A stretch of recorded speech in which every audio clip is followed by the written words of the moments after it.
The way that I think about being productive is a little bit different than I think a lot of the experts, that it's about doing more or doing faster or even higher value. For me, it's an emotion you feel when you get the results you want. Know that I can't do everything at the same time because I will fail. We're stretched too thin. There's too many things. To be clear, I do love to-do lists. I love them. It's just that we're typically not setting them up in a way that's going to be successful for you. And instead, our to-do list can often be this super overwhelming list. And like it just makes us shut down, get paralyzed, or focus on the wrong things, get very distracted. As a new entrepreneur, you can get very emotionally invested, emotionally drained, overwhelmed, overstretched. And we want to tap into that in order to set yourself up for success.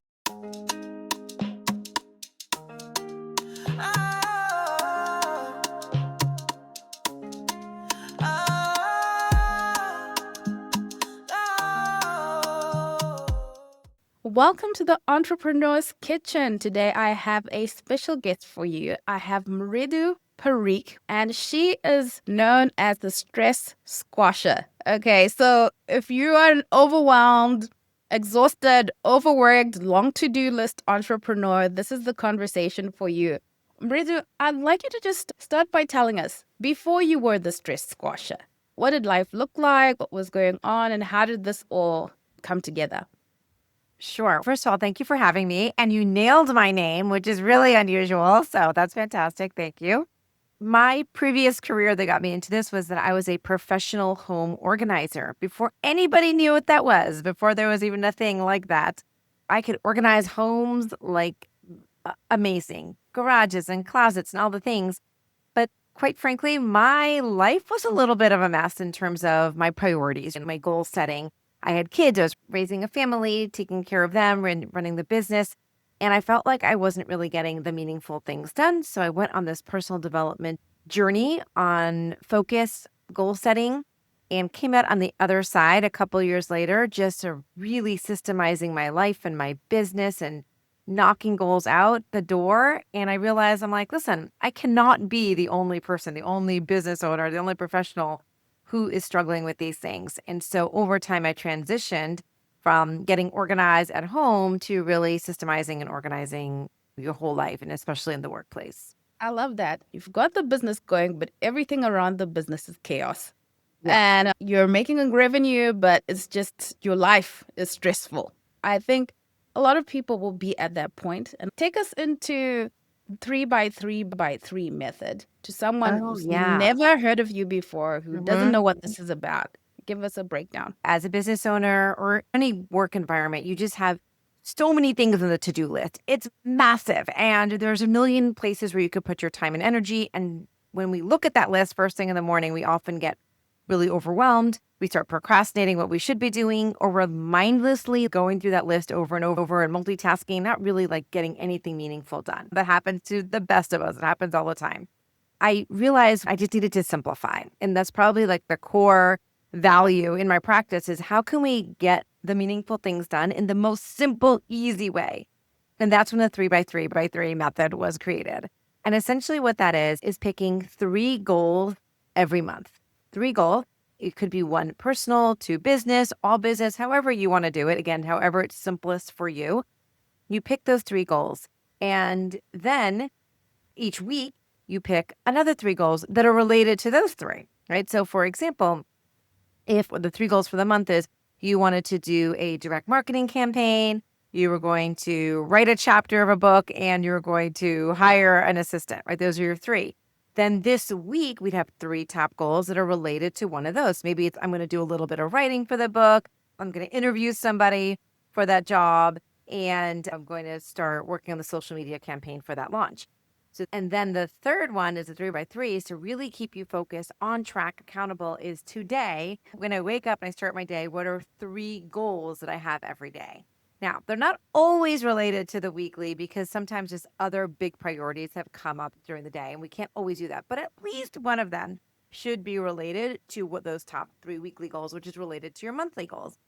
And so what this does, it keeps you moving and progressing on your top priorities all the time. Because how often do we go by month or quarters gone by? You're like, I spent all that time the beginning of the year writing these goals out. I'm just not moving forward on them. And those are the things that are typically the most valuable and the most meaningful for you. So that has really helped me. It's something to do with my clients. It really helps keep everybody accountable and on track. No, I love that. I can see so many uses for this method. I think of the entrepreneur mom Hmm. who you've got your family things going on. You also want to take care of yourself, your personal, and then you've got to drive some business. So you've got something to put there for your business, which I think is really great and brings sort of balance to things. I Yeah. also found for myself, especially I'm thinking of the person who's maybe just starting a business and you're not sure where to focus. And we've all been taught the to-do list. I don't know. Maybe it was a thing. It Yeah. was a thing that if you're going to be productive, you're writing things down and you had a to-do list and you're ticking away as you go. And then that felt really good and you were doing a lot of things. I know you talk about how the to-do list is some kind of a problem. And I think I get what it is, but I need you to explain it because we've all been brought up, most of us, on to-do lists. Yes. Okay, to be clear, I do love to-do lists. I love them. It's just that we're typically not setting them up in a way that's going to be successful for you.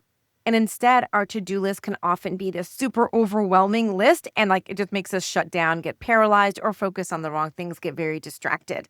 So often our to-do list, that main to-do list, becomes the catch-all list. It's every future project I've ever thought of, every marketing idea I have, the albums I want to make for my kids one day. I want to clean out the closet. Like it's everything you've ever can think of is on that list.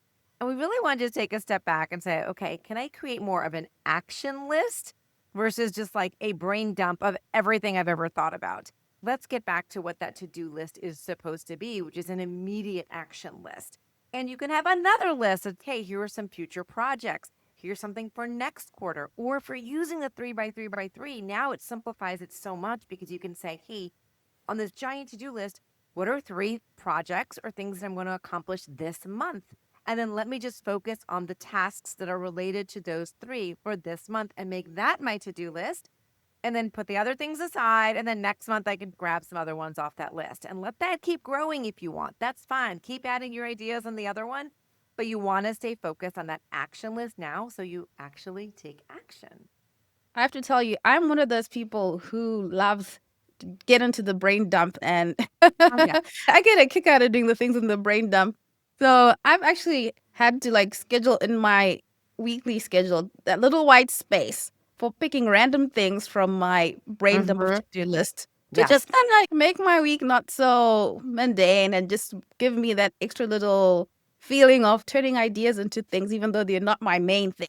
Like entertainment time or just I don't know what I'd call it, but I don't know. It feels good to do a little this and that as well as after you've done what you're supposed to do, of course.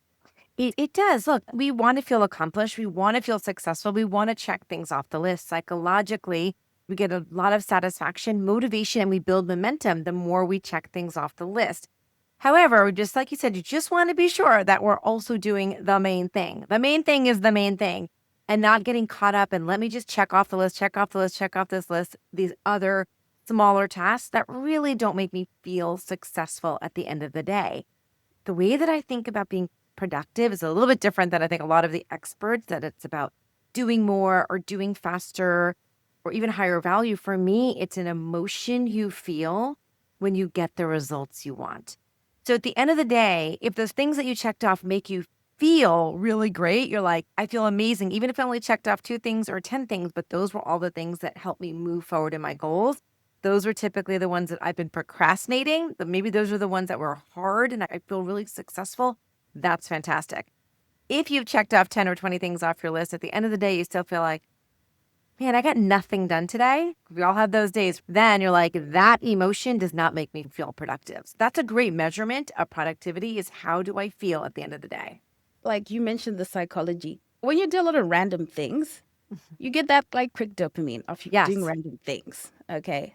But at the end of the day, when you know you didn't do anything that actually made real progress as a business owner, that will weigh on you. And an early entrepreneur, that will drive you absolutely crazy because then you think, I'm doing the wrong things, I'm not making progress, and all the self doubt and things creep in, but you're not doing what you're supposed to do. I don't know for you what that journey was like, trying to figure out what's a priority and how to make real progress. Yeah, you hit the nail on the head too. As we're starting off, it's everything. Everything. You're doing the marketing, the branding, and the website, and the sales and the development, it's everything. And it is overwhelming. And I didn't do it well, to be honest, which is why I ended up going down this path of I've really got to learn how to focus and be less distracted. A few things. So one is kind of just we're talking about what is that focus? Like be rigid with yourself. So I'm going to pick the three things again for this month. Know that I can't do everything at the same time because I will fail. We're stretched too thin. There's too many things. So start simple, simplify as much as possible and say, these are my three.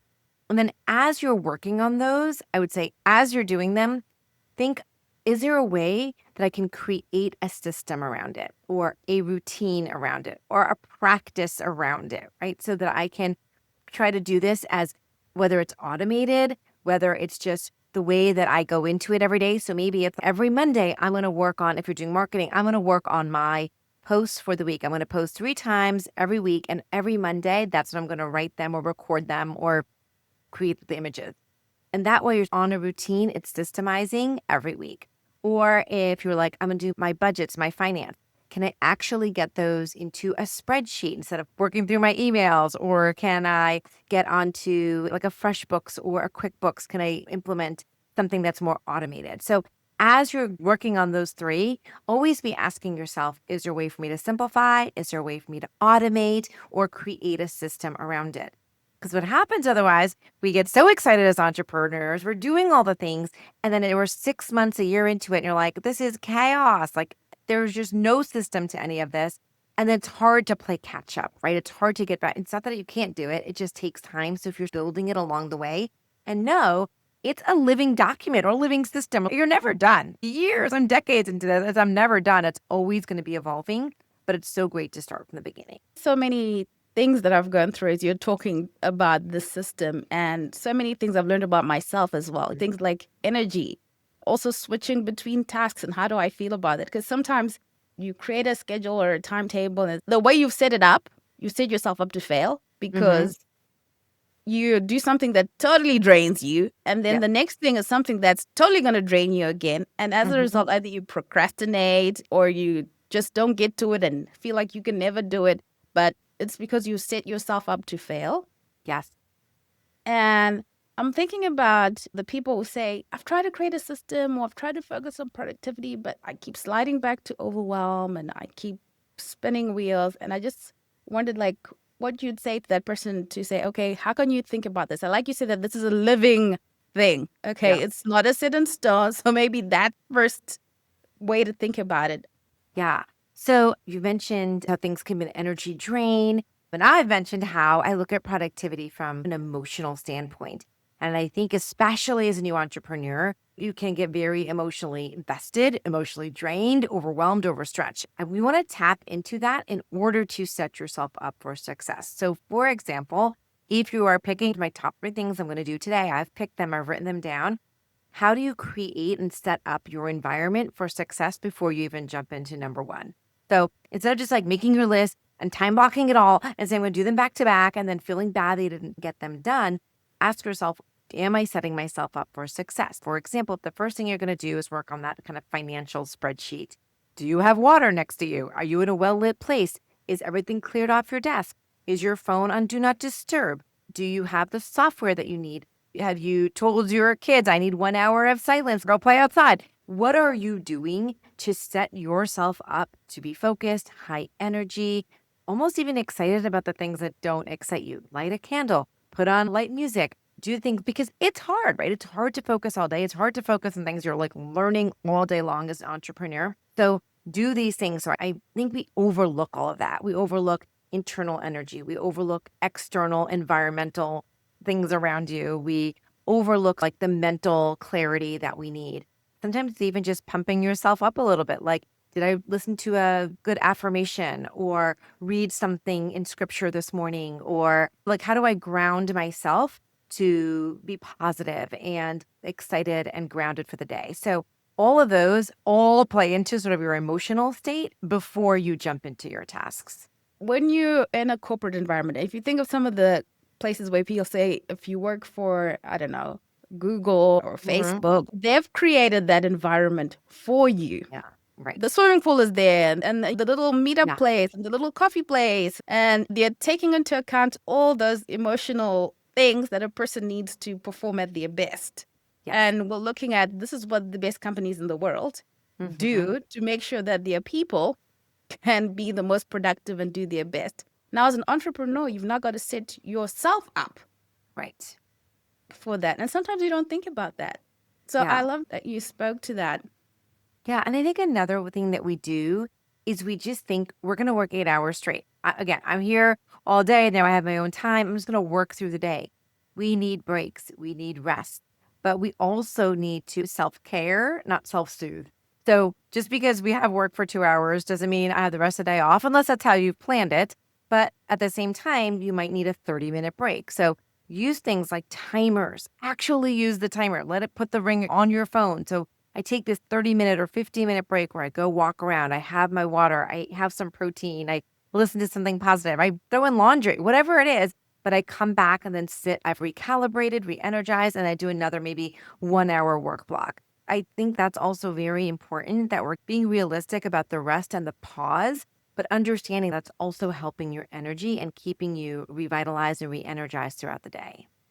Oh, for sure. Because who wants that kind of work? If you worked for somebody else and you worked that way, you would be like, I can't wait to get out of here. Yeah. So don't create that kind of environment for yourself. To honor the hardness of the journey and the Hmm. length of the journey that you're on, you want to keep yourself in the game and keep yourself energized and pumped to do what you need to do.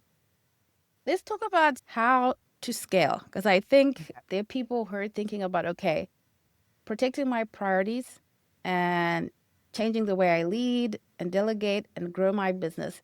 Do you think that there are seasons of chaos that are okay? Yeah, that's a great question. And yes, I do. I think that there are going to be times that are just busier, more chaotic than others. And that's typically in the time of growth, right? When you're scaling, when you're growing. And I love that you said seasons because I love to think of that, especially when I'm planning my year at the beginning of the year. Or if we're back to the 3 by 3, we're thinking of that month. If you're really doing that work up front, you're like, this is going to be a really busy month because this is a big goal that I have or a big project. And I'll do that so I can create the cadence so that next month or next season, it's a little bit more in my control. So I can put in that heavy time and heavy work and heavy lift right now. So maybe I can have more time with my kids over the summer months.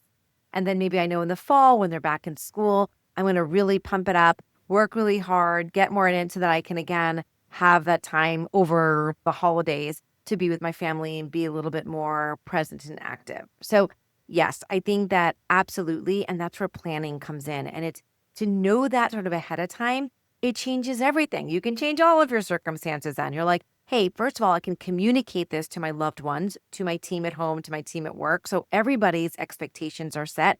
I can maybe get extra care for my family or my team. Maybe we decide we're going to spend a little more of our budget during that time for dinners, like eating in, and the other times we're going to scale back. So you can start making all these preparations if you're thinking about that ahead of time. And then it also takes the pressure off because once you're like, oh, I'm in this season of a little bit more chaos or this month of chaos, you let yourself do it without feeling really guilty about it. If there's no prep, there's no planning, then you fall into it and you're just like, oh my gosh, what am I doing? Like, this is horrible. And you feel just that mom guilt or boss guilt or all that kind of stuff.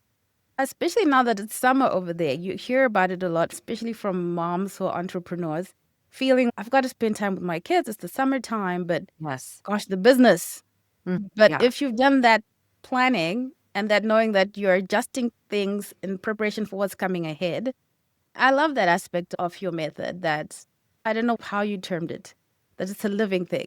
Yes, it's never a one and done. It's just always evolving. And that's so exciting about it. I think also, if you can go in with that kind of attitude that this is so exciting, I get to change and evolve and grow all the time through the failure, through the success, it becomes less like of a burden that things aren't staying the same. And by the way, if you want things to stay the same, we shouldn't be an entrepreneur for sure. The 333 of the month, the Mhm. next month builds on the previous one, which I thought that's really cool because I think sometimes we don't get traction because we're not making sure that our actions are compounding. Mhm. I don't know if I'm clear with that. That if you sort of like do this, and nothing is compounding, of course, you can't grasp that momentum Yeah. and that traction because you're not building on top of something. So Yeah. if you have that productivity method that's helping you grasp momentum, I think that's a really important thing. Yeah. And if you can even look at it from a quarterly level, that I don't want to get too far back. This can feel overwhelming, but for some people, again, it can simplify it. You're like, let me look out for the next 3 months. And if I themed those 3 months, if I knew my three goals for those 3 months, that's how you can, like you said, build one on top of the other, build that momentum and keep going and know you have a plan in place to look forward to. If you can tell me something that stands out to you in the use of your method. Yeah. Gosh, so many. I do a lot of one-on-one work with clients, and I think they come probably very similar, maybe challenges in your audience. Again, just the same. I have so many things to do. I'm unfocused. I'm distracted. I'm stretched too thin. And this either is causing me to A, procrastinate or to just not do what I'm supposed to be doing or spending my time and feeling like I got nothing done. So I think the best result is we can start in, let's just say January, because it's easy to say, and then look by March and then look at June and say, wow, I got so much accomplished. I got more accomplished in 3 months or 6 months than I have in the year and a half or 2 years before, simply because I was dialed into what I wanted to do. Like we have the focus, we have the plan, we have the priorities. And along the way, you're building the system. So it all folds in. So a great, like in a very specific example was I had a client recently who didn't really have a sales structure. She was working her butt off and not making any sales. So we really broke this down and said, okay, let's kind of get your messaging for 1 month. Next month was marketing. And then the third month was networking. And the fourth month was really focusing on sales. And by the end of that period, she'd catapulted what she had done in the entire year prior, really in that 3 or 4 months, because we had just slowed down, really focused, systemized these areas so that when she came out, she had like true actual results. And so it was just a beautiful way to see this all come together. And that is really what it is. That's the key. Sometimes people think it's something mystical, Yeah. and it is just that, like focusing on the right thing at the right time. And because Yeah. sometimes you're just so overwhelmed, but there's no plan. You're just overwhelmed and you're just here, there, here, there, here, there at the tactical level, but you haven't created a plan to follow. And sometimes you create a plan, doesn't have to be perfect, but you should follow it so Yeah. that you can see the progress that you're making and you can learn from it. You don't learn from jumping all over the place, which is a temptation when you want to make things happen, as most entrepreneurs tend to go. That's awesome. Now, I'm interested in sort of tools because I know people, I just talked about the tactical. Yeah. People love the tactical. They love the tools and they love the what can I do right now kind of things. Again, I want to keep your life as simple as possible. Let's not overdo this. Let's get 10,000 apps. So, one of my best friends is Google Calendar, like the whole G Suite, basically, the whole Google Suite. So, Google Calendar, my Gmail, all of their tools like their Sheets and Word and Google Drive, and just keeping everything very organized on that. And if I had nothing else, if I just had that, I could essentially run most of my business. So I would say start there. You're like, let's just simplify and keep everything in one place. And if you're an Outlook person, then fine. Use the Outlook and the Outlook task and the Outlook calendar, but just keep things together so that you're all over. So streamline it and simplify it. Other tools. So one that I absolutely love is called Sunsama, Sunsama. It is a calendaring tool. So it actually integrates with my project management tool, which I use Asana, and also with my Google Calendar. And what I like about it, why it's different to Google Calendar, because it actually lets you pull your tasks over and block them on the calendar. I don't know why. There's something about it that's just super simple, very visual, really keeps me having a plan, as we've been talking about, and help me stay accountable every day. Those are my key tools: the Google Suite, Asana for project management, and Sunsama for kind of just like my everyday planning. Thank you for that, Mridu. Everyone's talking about AI right now Mhm. and wondering how to integrate AI Yeah. or if you're integrating AI into being more productive. Yeah. I'm obsessed with ChatGPT. It's probably most of the world is right now obsessed. I think I use it 30 times a day. The way that I use it is, again, really simple. If I'm responding to emails, I typically will write something on my own, throw it at ChatGPT and say, make it better. And it usually will simplify it, restructure it, just make it formatted better. So that's fantastic. Use it for that. Just brainstorming, especially as an entrepreneur, like, what is the best system for my email management? What is the best system for my project management? Ask it questions. It is your brainstorming consultant right there at your fingertips. Just asking questions, going deeper, like, okay, but this doesn't work for me and this is my habit. It's going to give you some great ideas and some great things to just brainstorm and jump off of, some great ideas. And then I use it more so for generating ideas for maybe social media or like my blog or my podcast. Here, I have an idea, but help me flush this out. Or what are some other things I'm not thinking about? So again, it does a great job there. So I'd say everything from just management, systemizing, using ChatGPT for a lot of things. Yeah, absolutely. I think it's the biggest time saver Yeah. if you're using it correctly. Especially like for me, I find if I have something that needs to be summarized, Mhm. before I'd have to think of the points myself Yeah. and like Yeah. figure out what was important in that and that is mentally draining. 100%. Yeah, and if anyone's not using it, I've used it, but also just the microphone, the voice tool there is amazing. You don't have to even type it anymore. Just say whatever's on your mind, a stream of consciousness, and it's going to produce something incredible. So I have it on my phone, on my laptop, on all my devices. So at any time I have a thought, I can just talk right into it. Oh, that's one I haven't done. So No, it's definitely great. that. Because sometimes I think of things and then I just got it noted somewhere and then I'm like, I'll Yeah. check on that later. Yeah. But going direct and just using the voice thing, that definitely works. Marita, I wanted to ask you, what are you excited about personally right now? And as you look out into the marketplace, what are you looking forward to? Yeah, personally, it's personal professional mix. I actually do think the whole AI and just what's coming is super exciting because I think we use all these tools personally and professionally. One that's, oh gosh, what is it called? There's one that I just started using. Now I'm forgetting the name. Okay, it'll come to me while we're talking, but it's a great tool that's helping to record meetings, like any type of meeting or just conversations or Zoom meetings. So that's really great. And so I'm just excited about how much easier in many ways, like these tools are going to keep making our lives more simplifying, helping us brainstorm. And what that does, though, more than anything, it gives us room to do what we do better. Personally, I'm a really creative person. I have so many ideas, I have so much creativity that it'll allow me now to have space in my room for more of those fun things versus like getting caught in how do I set up this system and how do I do this? So I'm really excited about that, both personally and professionally. And then personally, I also recently became an empty nester. So it's a whole new world for me without kids at home.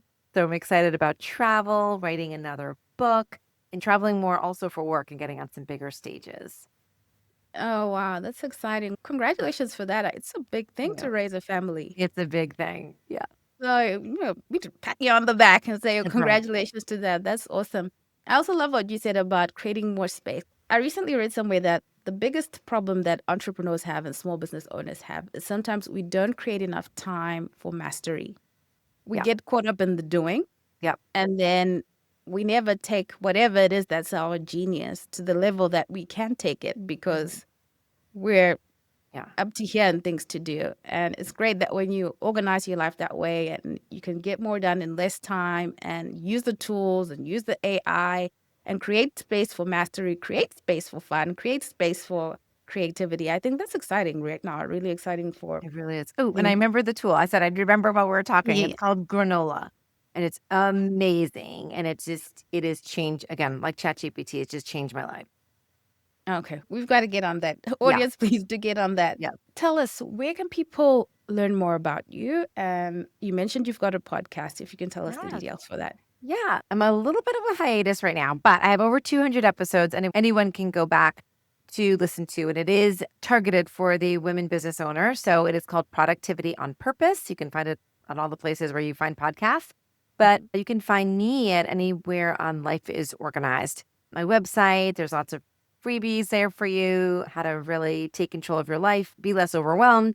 And then also Mridu Parikh on LinkedIn. I'm probably most active over there. Great. Thank you so much. And Mridu, thank you for pulling up a chair onto the entrepreneur's kitchen table and sharing all this with our audience. Audience, please create that space for fun, for family, for the things that matter most, and to get yourself energized and doing the things you need to do for your business. So excited for that. Thank you very much, Mridu. Priscilla, thank you so much for having me.